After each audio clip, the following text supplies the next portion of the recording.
Hey there, thanks for listening and welcome to the Marketing Matchmaker podcast. If you're looking to grow your business, increase your revenue, and scale your impact, all while staying true to who you are and the people you serve, this is the show for you. I'm Jennifer Tamborksi, digital marketing strategist, fractional CMO, and founder of Virtual Marketing Experts. My team and I work with 6- and 7-figure coaches, consultants, and online entrepreneurs who are tired of playing the guru game of one-size-fits-all marketing. They're ready to create a business and marketing strategy that actually builds relationships with their ideal clients, creates massive shifts in their business, and rapidly increases their revenue. As your marketing matchmaker, I'm going to help you find the perfect marketing match for you. This show will teach you how to reach your ideal client, connect with your audience, build that perfect relationship, and generate more revenue. All through a process I like to call dating your ideal client. Now let's go have some fun. Hey there, welcome back to the Marketing Matchmaker. I don't know about you, but I'm pretty excited that we are hitting summer of 2021. I have to say, summer of 2020 was kind of a bust for me. I don't know about you, but 2021, I am making plans to really kind of get out of the house, go do some things, take some vacations, and I hope that you are too.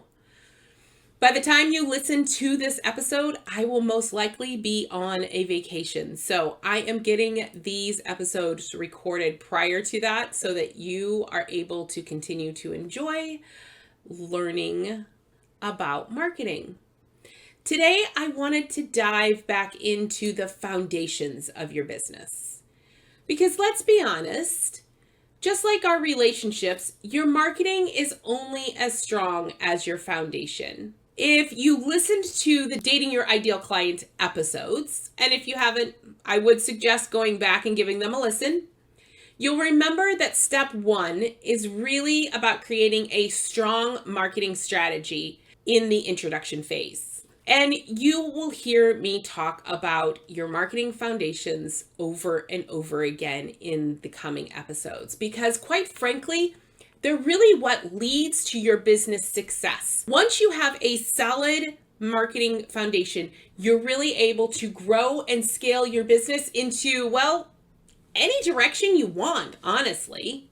Today, I wanted to focus on one of the essential parts of your foundation, and that is your customer journey.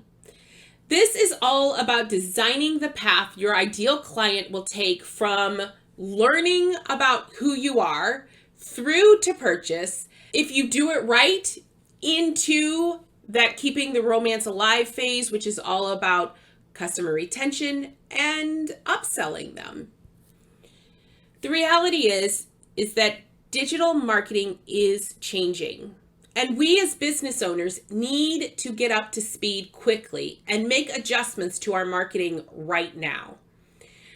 Several episodes ago, we talked about the new Apple iOS update and the effects that it has created in the paid ad industry has really been a ripple effect throughout all digital marketing.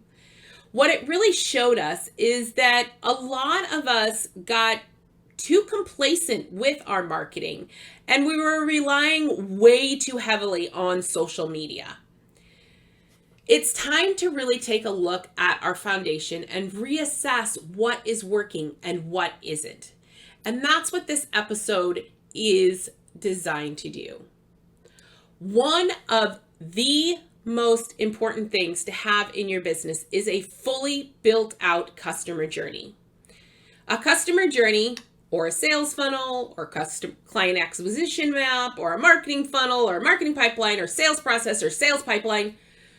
Any term you use really boils down to the same process.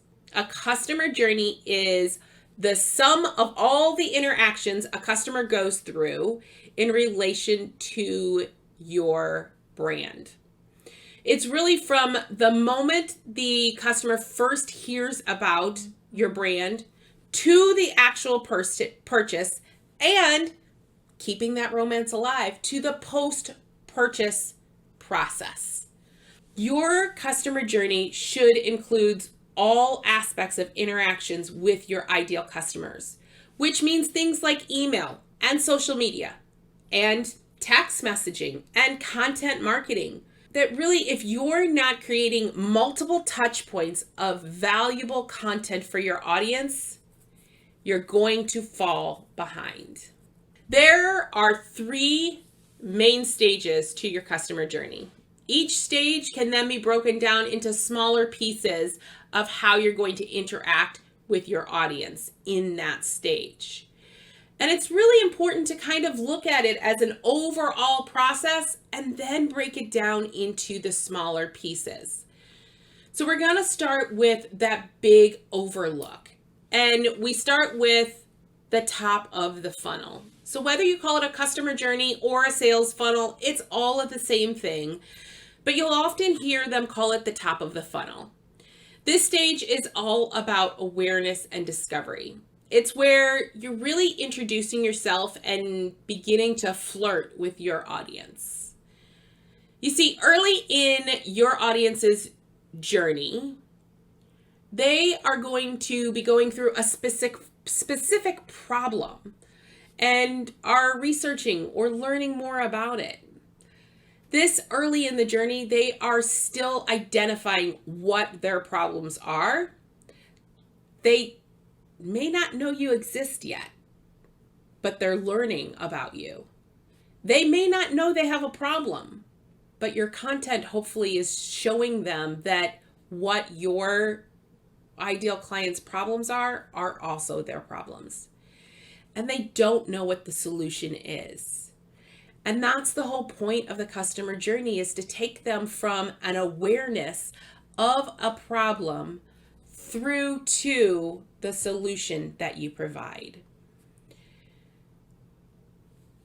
The questions that they're most likely going to ask about are things that may not name the problem itself yet. It's more about the symptoms.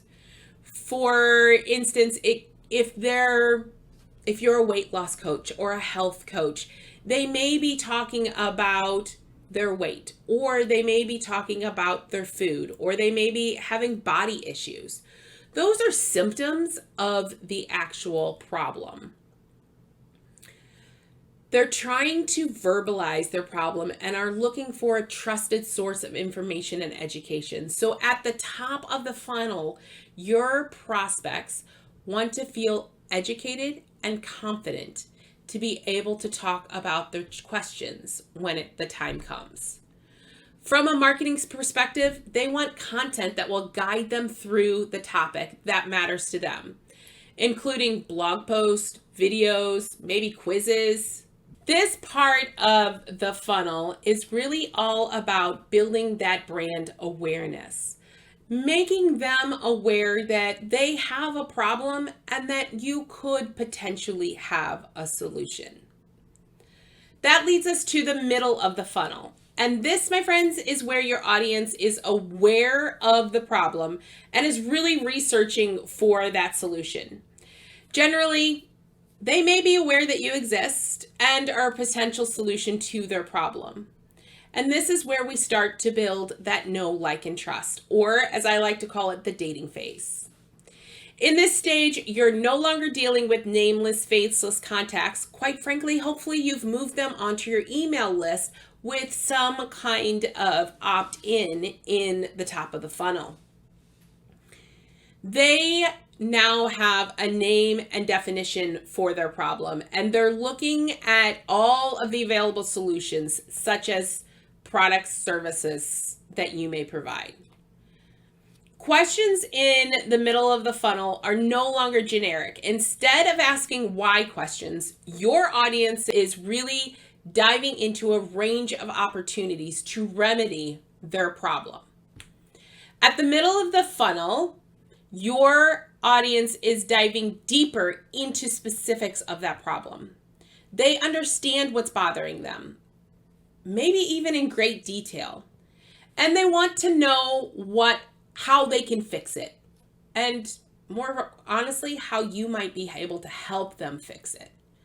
At this point, they may not necessarily be looking for a solution provider. Instead, they are looking at the different types of solutions available to them. For instance, that health coach who is looking for that person who's looking for some way to help with their health. Maybe they're looking to lose weight or exercise or whatever. Right now, at the middle of the funnel, they're really deciding whether or not they want to hire a coach to help them get to their goals or if they want to continue to DIY it. The content in this section really needs to serve them in a way that shows them that your solution is much better than them trying to do it on their own. Things in the middle of the funnel can include things like webinars or 5-day challenges or specific trainings or, quite honestly, podcasts and sometimes videos on YouTube. It's all about giving them the opportunity to understand that you have the solution to their problem. And it may be about giving them a small win, something that they can change or edit that helps them with their problem and makes them decide to come back to you to really dive into all of those pieces. The last stage of the funnel is what they call the bottom of the funnel. Pretty obvious, right? This is where we all want to drive our ideal clients to be. It's them making that commitment to solving their problem and buying your product, service, or solution. They know in this part of the funnel, they know that they have a problem and they know that you are a potential solution to that problem. Now we get to help them make the decision to purchase that solution from us. This is where that whole unique selling proposition comes in. It's about educating your audience about why they should buy from you, how you are different, how your product, service, or solution is different from all of your competitions, what distinguishes you. The content in this area can really range from things like frequently asked questions all the way through to case studies. It's really about showing your ideal client that you have the solution to their problem, that you get results for your audience, and that you're different from every other provider out there. So at first glance, really realistically, the customer journey is kind of pretty simple. It's you offering something that people want to buy. All of the different platforms out there, from social media to email to texting, that's how the customer journey becomes complex. It really requires you to map out those different touch points. Nowadays, it generally takes about 8 to 12 touches before someone is ready to buy from you. What does that mean? It means that they need to see you and interact with you 8 to 12 times before they're ready to buy. That is an industry average across the board of all sales. And your business, your audience may have a different number. That's something that you learn along the way. How many times do you need to interact with your audience before they're ready to buy? However, if we go back to the average of 8 to 12 touches, it really gives you an idea of why you need to map out those touch points. You need to know what it is they need to hear at every phase of their journey to getting to purchase. Customers can really come into contact with your company in a multitude of ways. Everything from referrals to marketing to search engines to social media to paid traffic. And all of those points may have a different messaging. And in order to create a really amazing customer experience, which I hope is what everyone is looking for, it means that you will need to map out every touch point or experience along the way. One of the main reasons that we map out all of this is so that we can analyze the data later. We can get a lot of information from how our customers or how our ideal clients interact with us, which then allows us to understand what it is our audience needs so that we can figure out what's working in our business and what's not. It really allows us to identify those roadblocks and improve our customer experience, which is what I think everybody is looking for, because an excellent customer experience leads to referrals or repeat customers. We want to make sure that the journey from introduction through commitment and into keeping the romance alive, into the actual experience and transformation that they're going to receive, is amazing. We can do that by mapping it out ahead of time. It will save a lot of time, headache, and honestly, it will also allow us to look at maybe there's something that's not working. I've said it over and over again. Marketing is both an art and a science. And if we use the data in a scientific method formation, we collect information and we see what's working. That allows us to make adjustments to our marketing, which then allows us to make these experiences for our audience and for our ideal clients that much better. Thank you for listening to the Marketing Matchmaker podcast. If you enjoyed this episode, I would love to hear your feedback. Please head over to iTunes and leave a review so we can hear from you. And if you are a coach, consultant, or online course creator who are looking to grow your business, increase your income, and scale your impact, connect with me at yourmarketingmatchmaker.com. I look forward to hearing from you.